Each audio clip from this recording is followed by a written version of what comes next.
Come on. Do I sound like I'm joking? Do I sound like I'm playing? When you look into my eyes, you understand what I'm saying? Let me say it to you slowly, and it may sound scandalous. I don't think that you can handle this. Once again, we are on. He is the great Mike Steph. I am the Mojo King, and this is Hidden Gems Football, brought to you by the 19 Media Group. This week, we are previewing the NFC East. Mike Steph, how are you doing today? I'm doing great for two reasons. One, that we're finally getting out this darn conference called the NFC, and we can actually get over to the conference that matters, the conference that will probably end up having the Super Bowl champion of this upcoming season. And I'm actually looking forward to talking about the NFC East because there's a lot of interesting storylines that we'll get into. So I'm rearing and ready to go. All right. Good deal. So let's just jump right into it with Mike Steph's one big thing. My one big thing will center around the continued shoddy treatment by now former running back Saquon Barkley. The New York Giants have been a part of a preseason, the off-season edition of Hard Knocks on the HBO Max app. And there's some information that came out during the shooting of Hard Knocks concerning one Saquon Barkley and their GM, Mr. Shane, that really concerns me. The shoddy treatment was on display. Like the GM thought about the needs that they had, the multiple holes that they had in their team when retaining a running back in which they felt like they can only pay $12 million. Now, here's a quote. "That was 10 years off my life dealing with that," Sheen said of the failed extension negotiations with Barkley in 2023. That was 10 years off your life because someone wanted to actually get what they were worth, but yet you gave over $40 million per year to a quarterback who is mediocre at best. But we'll get to the analysts of the team. But I just found that to be a telling statement. Continuing, emotionally, it was draining. We spent a lot of time on it. But again, I don't want to be the reason we don't do what's best for the franchise. So in other words, getting rid of the face of the franchise and your decision was best for the franchise. Him saying this on there, while I understand the point of view, but to me, underlines the stance they were taking against Barkley to begin with. Why there was such animus for someone who had, yes, a one-day quote-unquote holdout, but he came in to camp last year knowing he was going to be undervalued, knowing he was pretty much going to be a rental for that season, and put it on the line, put himself at risk for injury. And this is what the climate was behind the scenes, and yet he still chose to put what's best for the team above his self-interest. Now, Shone, whatever you want to pronounce his name, countered that by saying that upgrading the offensive line was his priority. And he also noted that if you're paying a quarterback $40 million a year, it's hard to hand off to a $12 million running back. In other words, Shane expected the quarterback to be the reason for the Giants winning, not the running back. Once again, if there's anybody that was proven to be worth what they were worth at that point in time, was the running back at $12 million instead of overpaying a questionable quarterback $40 million. Yeah, that was the going price, that was going rate. That didn't mean you had to do it, especially with somebody with neck injuries. But lastly, Shone, whatever you want to count the name, seemed skeptical that the Eagles would spend big money on a running back instead thinking that they'd spend on the defensive backfield. Now, when he ticked off the Giants' needs, cornerback, pass rushers, number one wide receiver, and said running back kept on getting pushed further and further and further down the list. Now, there was also another scene where he was concerned about one of their targets, Devin Singletary, being available to come to New York, and the fact that they might have to overpay But if you was willing to pay for somebody you don't even have in the building, but you couldn't even give the going rate or what Saquon Barkley proved in his years in the Big Blue. Now, if this is just a taste of what's to come this season, what's coming from the top, and this is what's coming in from middle management, and the ownership is just letting him like, you know what, listen, I'm going to be hands off. I'm going to let you run the team the way you think needs to be done. I got full confidence in you, even though everybody knows Mara probably wanted to keep Saquon Barkley because he was such a diligent soldier. If this is the type of thinking that's going on in the middle management, especially in the head coach, because nothing gets signed off with a move like this if it wasn't signed off by the head coach, it gives me a lot of questions going into this new season, whether or not that the New York Football Giants are going to find their groove. So, yeah, that's my mini one big thing. All right, good stuff. Hey, look, it's Mike Steph's one big thing. Yeah. It's already gone. La la la la la la la la la la la la one big thing. Yo, what's up? I'm Desmond, and I'm the host of Hip to the Games, a podcast from 19 Media Group, where the brilliance of basketball and hip-hop's past and present is genuinely appreciated. Join me every other Friday as we celebrate some of the greatest artists, albums, moments, songs, bars, punchlines, NBA teams, players, just anything and everything to do with the game of rap and the game of basketball. See, if you like basketball and hip-hop, that means you're hip to the games. But no matter where you fall on that spectrum, I encourage you to join the fun every other Friday on your favorite podcast platform, courtesy of the great 19 Media Group.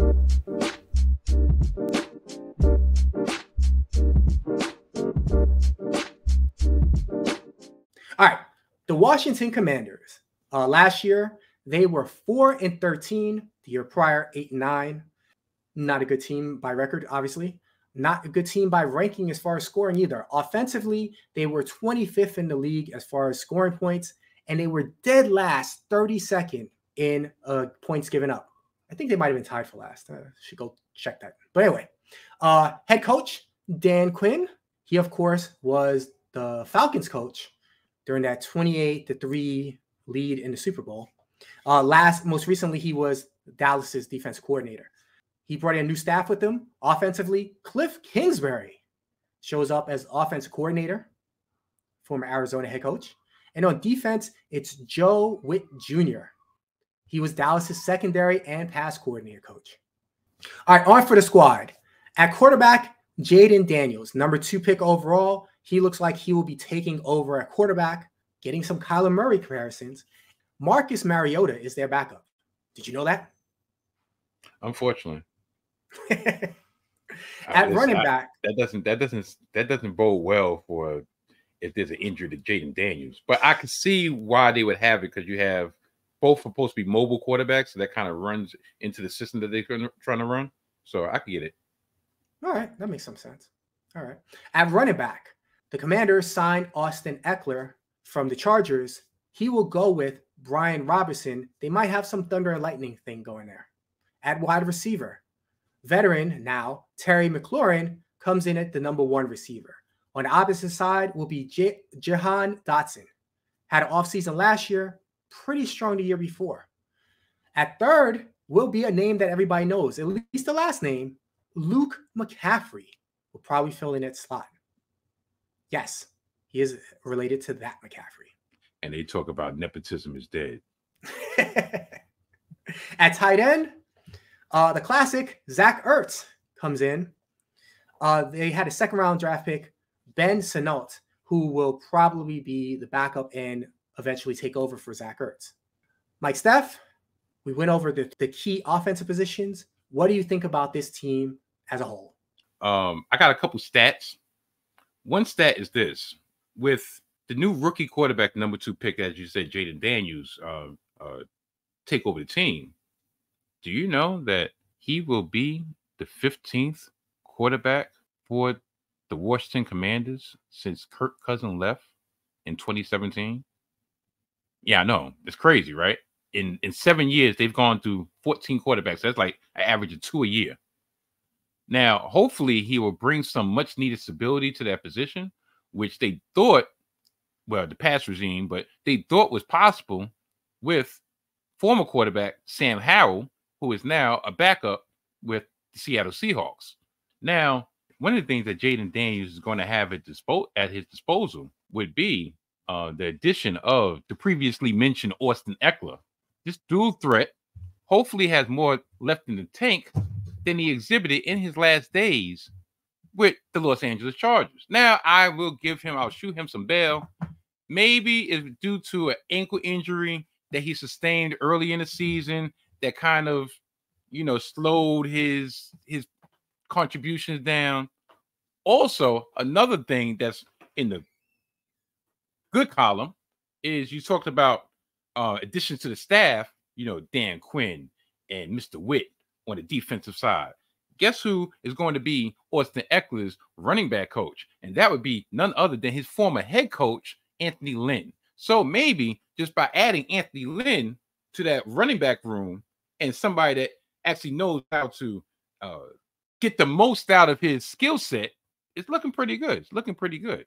If McCaffrey is what everybody expects him to be, that's pretty good. You have Zach Ertz, who can at least hold down the fort until the rookie replacement is up to par. And then you have the quarterback's best friend, which is a versatile running back that comes into the flat. They can always do the dump off. And I really think this offense has the potential, well, of course, to be much improved since last year, but has the potential to put some people on their toes. So, yeah. What's the over-under? The over-under is 6.5. Where you at? Being the fact that we didn't talk about nothing about the defense, that probably means the defense is suspect, especially coming off what you said, they were last in the league in points against last year. So yeah, with Cliff Kingsbury being the offensive coordinator, you pretty much have a good idea that they're going to try to air it out. They're going to try to play up tempo, and that means there's going to be a lot of shootouts. So that's 6.5. Similar to what I said last year about Houston, if they win 6 games this year, yeah, it'll be an improvement of their 4-13. But if they win 6 games this year, it might be a totally different looking 6 wins.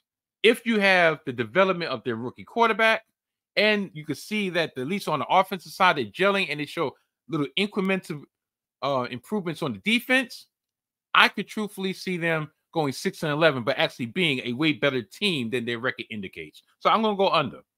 Yeah, I'm almost exactly in line with you, except I am going to go over. But I agree. The improvement here doesn't necessarily have to show in the final record. I just think that there was more talent there than a 4-13 record. They were close in so many games and just kept losing. Hopefully, with the new regime, Dan Quinn is a winner, not a Super Bowl winner, but pretty close.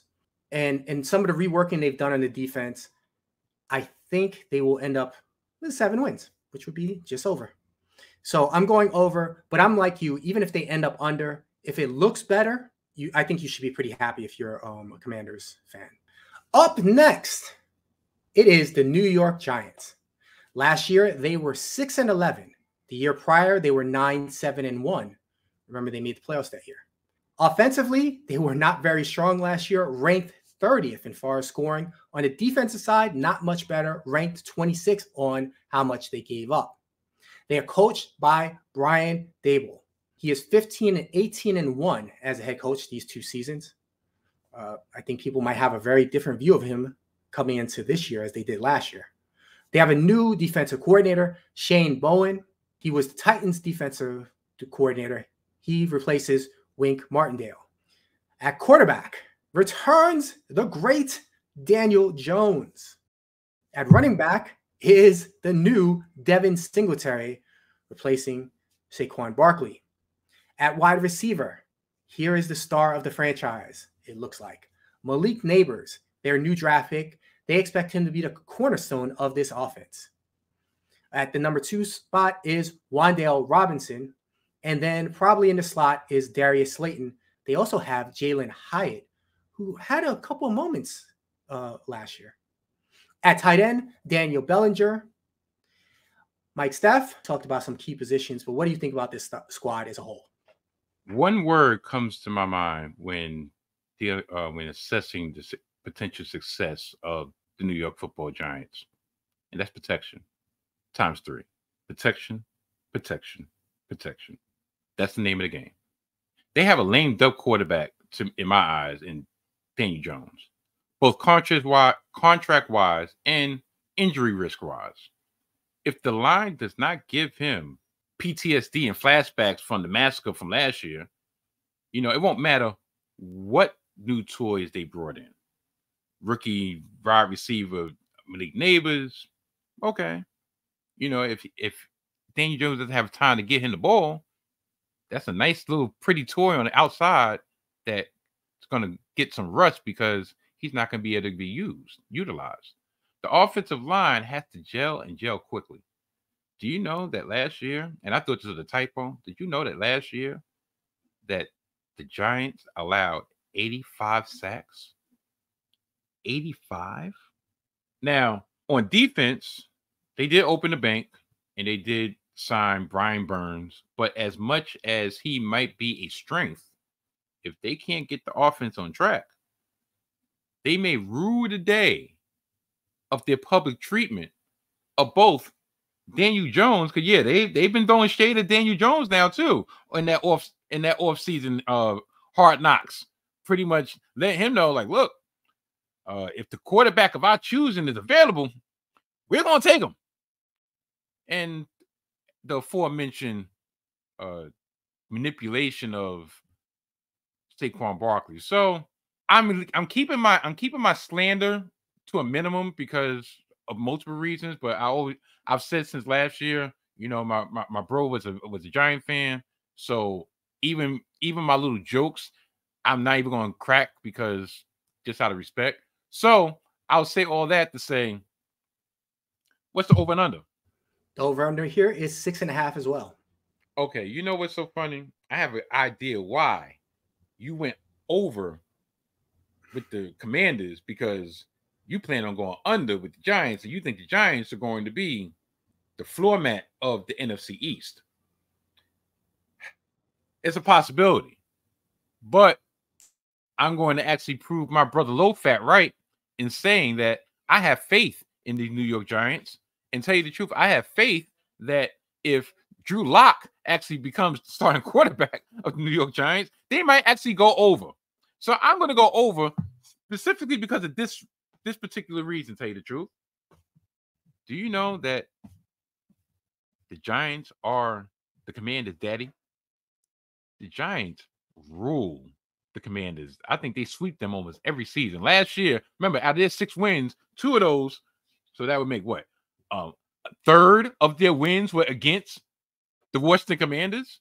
So I'd say the Giants are going to go over because they're going to beat the Commanders twice, and that's going to make the Commanders go under. See, I told you. I'm being scientific with this week. Math. The math is mathing when it comes to these two teams. So yeah, over. I'll give them 7 and 10. Give them 7 and 10. All right, Mike Steph. I think you're right. Maybe more in your prediction for me than with the Giants. I am going with the under. To me, this team is not very good. They have a couple of bright spots. That defensive line looks like it'll be pretty solid. They have the rookie Malik Nabers. Everybody says that he is the truth. And they have a head coach that I think is very competent that makes this team better. But pretty much everything else, I don't like. And I think Saquon Barkley was exceptional at his job. And although I think Devin Singletary is a solid running back, I think that it's going to be noticeable to a very high degree that superstar is gone. I do not like this team. Like I said, those couple of things, those couple of positives, that's the only thing I think might stop this from being one of the worst teams in the league. Giants under. Oh wow, you got pretty much you got them in contention for the number 1 pick next year. Yes, I do. And Daniel Jones will be out of here. Well, yeah, that's a given. That's a given. Oh wow. Okay, sure. I didn't think that your thoughts on your expectations of the Giants were that low. It's almost like they're getting Barnacle on them. That's how low you got them. All right. Up next, we have the Philadelphia Eagles. The Philadelphia Eagles won. Oh, you know what? Philadelphia just reminded me of something. Last season, we had 8 picks between us. You had 4. We were 5-3, mediocre in this division. You had the breakdown of those? I sure do. I was 3-1. You were 2-2. Okay, still 500. The one team we both missed, the Philadelphia Eagles. Go figure. Go figure. And people want to know why I think and despise this team the way I do. You know, honestly, I gotta say, watching last season's episode was amazing because you ripped them to shreds and then picked over. And it turned out you should have just kept ripping them to shreds. All right, the Philadelphia Eagles last season won 11 games. In 2022, they had won 14 games, making it all the way to the Super Bowl. As far as team rankings and scoring, offensively, they were 7th. But on defense, not that good, ranked 30th as far as points given up. Nick Sirianni is the head coach. He's 34-17 as the Eagles coach, but they have a new offensive and defensive coordinator. On offense, it's Kellen Moore. On defense, it's Vic Fangio. Most of this roster you will remember. Jalen Hurts is the quarterback. Backing him up is Philadelphia ex Kenny Pickett. At running back, the big signing that we've discussed before, Saquon Barkley is here. At wide receiver, it's led by A.J. Brown. And on the other side is Devonta Smith. As far as the number 3, it's probably going to be a battle in training camp with Harris Campbell as one of the options. Devontae Parker's there too. Of course, the offensive line lost Kelsey this year. We've gone through all of the main positions. Mike Steph, what do you think about this entire team? You really want my true, unfiltered thoughts on this entire team? Sure, fire away. Okay. These frauds, they're fraudulent. Even though I went 2-2, I'm so ecstatic that I went 2-2 because against my better judgment, they proved me right. They proved me right all along. Not only are they frauds, they got a glass jaw. They took one shot on the chin and could not recover. Like after a year of chirping, well, if it wasn't for the field, well, if it wasn't for this, well, if it wasn't for the penalty that was called, guess what they did? Guess what they did? They ended up proving me right. They started out 10-1 last season before crumbling and losing 6 of their last 7 games, ending the misery with the pathetic loss in the playoffs against the Bucs on the road. Coincidentally, that collapse was the worst collapse this side of the 1986 version of the New York Jets. The New York Jets started 10-1 and lost their last 5 games to crawl into the playoffs.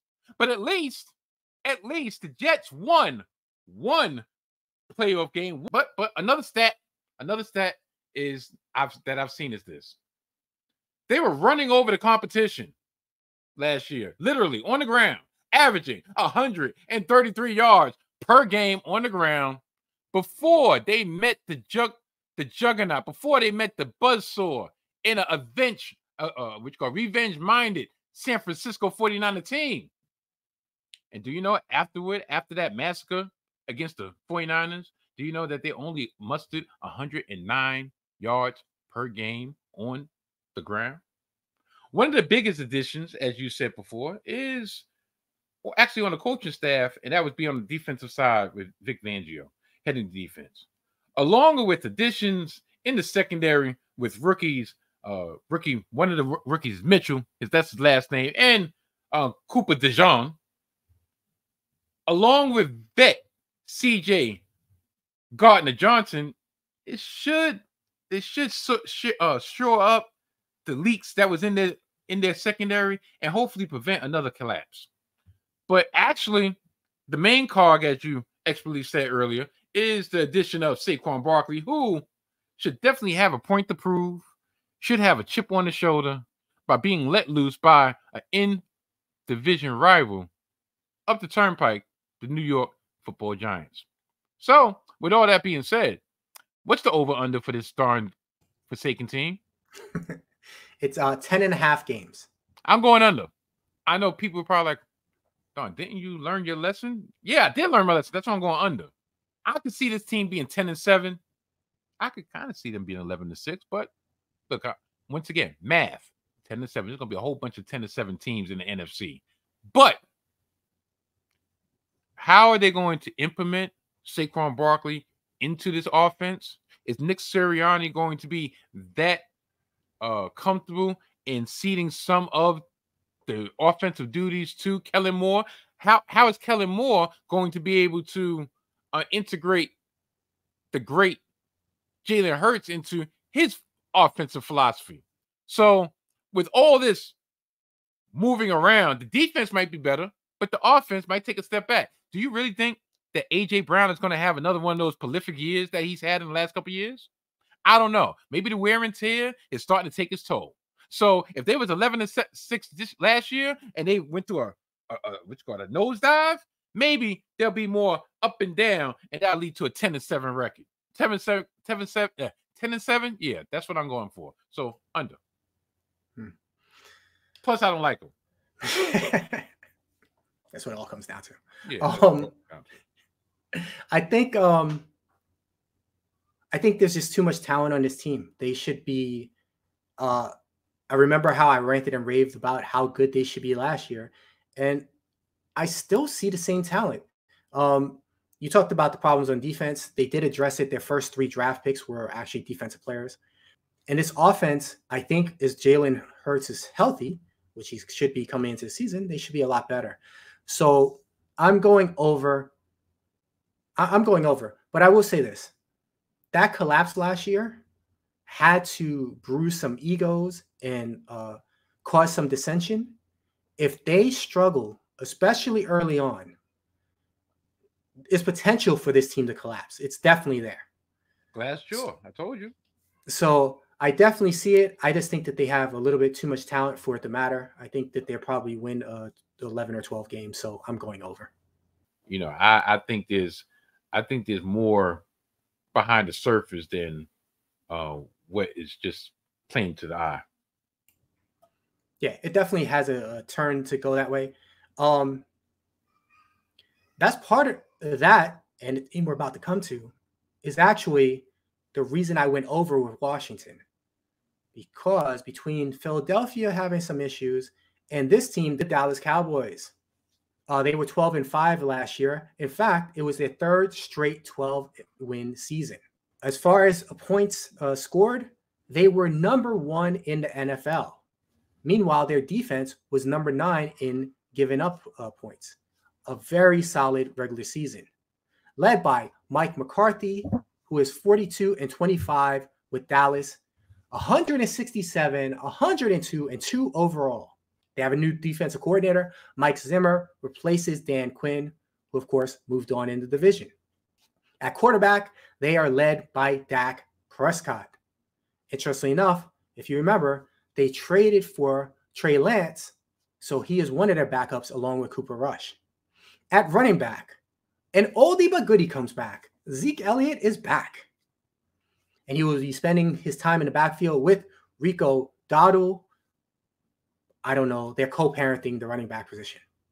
At wide receiver, CeeDee Lamb, becoming one of the best. On the other side is Brandon Cooks. And third will be a little bit of a battle. It looks like Jalen Tolbert probably has the upper hand, but Jalen Brooks is coming for him. At tight end, Jake Ferguson is the lead tight end. Backing him up is Luke Schoonmaker, who was a pretty high draft pick last year. They expected some big things from him. Hasn't quite panned out yet. All right, Mike Steph. I pointed out all the key positions on offense, but what do you think about this team as a whole? I think this team is going to continue being a paper lion, a paper tiger, if you will. You know, 12 win seasons in 3 consecutive years, but you have yet to get to the conference championship. at least once. They made the change, as you just said, at defensive coordinator from Dan Quinn to Mike Zimmer. And Quinn, he left on a low note, tell you the truth. Giving up 48 points in the playoffs at home in the finale. The old line is transitioning also with the departures of All-Pro Tyron Smith, who's once again connected to the JET at Jets. You see, the closer we get to the AFC, the more connections you see, and the more energy you see from yours truly, Mike Steph. And also, they're moving on from center Tyler Biadasz, I believe. I know they're changing centers. They're replacing them with 2 top picks in the draft. One is left tackle Tyler Guyton, and another one is center Cooper Beebe. Now, this season is big for 3 Cowboys in particular.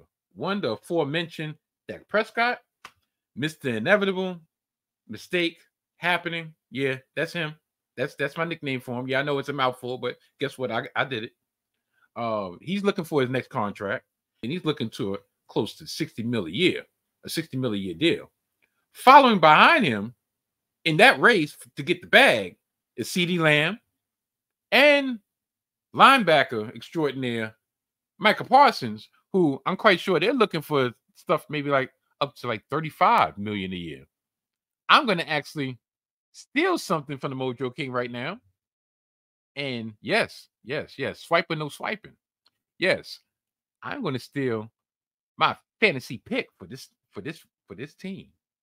And my fantasy pick is Jake Ferguson at tight end. But guess what? None of this means anything if they don't at least make it to the Final Four. When I say the Final Four, I'm talking about the conference championship. It's make or break time, which, unfortunately seems unlikely looking at the path that they would have to go through. But I think, and I personally think, this window is closed. It's not even cracked open. I think the window is closed. And a big bill is coming up with a closed window. It's almost like AC in the summertime in New York City. You're paying twice the amount for electricity for the same output. So, what's the over-under? The over-under is 10.5 games. And I say all that, but I also did call them a paper tiger. So I'm going over. I'm going for them to repeat as NFC East division champions and get bumped in the wild card like they normally do. I don't see them fighting for, home field advantage, because I see the 49ers getting the home field advantage. I see Atlanta probably getting the 2nd seed, perhaps. But regardless, they're not getting a bye. So they're going to be in the wild card. And they're going to be in a wild card against one of those teams that are evenly matched and are not going to choke like Dallas does year after year after year after year after year. So I'm going 11-6. Matter of fact, you know what? Why don't you make it a quartet? 12-5. Yeah, they're going to go 12-5, and they're going to disappoint their legion of fans like they normally do. Anyway, yeah, 12-5, over. So Jerry Jones famously said that they're going all in this season, but I think he used the wrong gambling term. What he really meant is they're going to run it back, because they did almost nothing in this offseason. They brought back Zeke. I don't think that's going to change the world here. So I have issues with this team not doing anything to improve. The other issue I have is at recording time, Dak is still without a contract. CeeDee Lamb's without a contract. Mike McCarthy is out without an extension. What we're looking at here is a bunch of lame ducks. At best, they repeat what they did last year. Now, they could do better in the playoffs, which means that they would actually improve. But at best, they could do what they did last year. But there's a fair chance that as this season goes, people start getting a little bit concerned about those contracts if they're not extended. And to me, that makes this season very combustible for them. Just like I mentioned with Philadelphia, that there's a chance that they explode, there's a chance that this team explodes too. Which ties back into my Washington thing. The reason I went over with Washington was because I think they're going to sneak in some wins between these two teams, because one of these teams is going to implode. And I'm predicting Dallas to be that team. So I'm going under. After 3 straight 12-win seasons, I'm going under 10.5. I think that this is just going to turn left and go completely downhill. The flame out that Philadelphia had last year, I think is coming to Dallas this year. You know what I don't understand? Because the more I'm sitting here thinking and listening to you, the more their thought process on giving Dak a contract makes no sense. Because you're literally asking him year in and year out, especially this year going, to put the offense on his right arm. So if you're putting all this pressure on Dak Prescott, then you need to pay him as such. You need to show him the money. What's Dallas going to do if they lose him? Just Cooper sign Rush, him, baby. Cooper Rush. Yeah, that or the miracle that is Trey Lance. Because, and by the way, the same thing could be said for wide receiver. So when you have potentially one of the top 5 wide receivers in the game, you might as well just pay him, because all the contracts are just going to keep going higher anyway. I don't understand what they're doing here, unless, but this is not Jerry Jones that I know, unless they're just going to blow up the team and restart next year if they don't win the Super Bowl this year. That's the only way this makes sense, and I cannot see Jerry Jones being the one to be like, okay, we're going to start over from the bottom. I don't think he's built that way. All right, Mike Steph, we have done well. You did well. I don't know what I was doing. All right, take us out of here. This has been a great edition of Hidden Gems Football. I'm glad we're finished with the NFC East. Stay tuned for the best side, which will be the AFC side. And our next edition will be previewing the AFC West with the Super Bowl defending 2-time Super Bowl champions, the Kansas City Chiefs, among some returns to the NFL in the division. So we got that to look forward to. So, Hidden Gems Football. It's been a part of that. Media Group. Goodbye. Goodbye. What you looking at, Cloudy? I swear he gets me that all the time. Cloudy, you gonna let him do that? You know what? You gonna let him do it? This is a 19 Media Group presentation. All right, cool. I'm glad you had some outro music. Let's move on.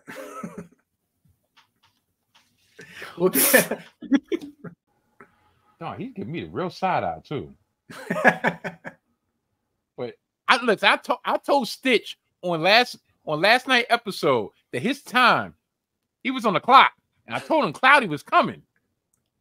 So you're placing your faith in your prediction on the smug head coach of the Philadelphia Eagles, the one with the punchable face, Nick Sirianni. Oh, damn, look at him. Yo, he gave you more of a side eye. I'm not lying. Didn't his expression just change? He looks more pissed now. Shoot, thank goodness I you know what, matter of fact, go ahead.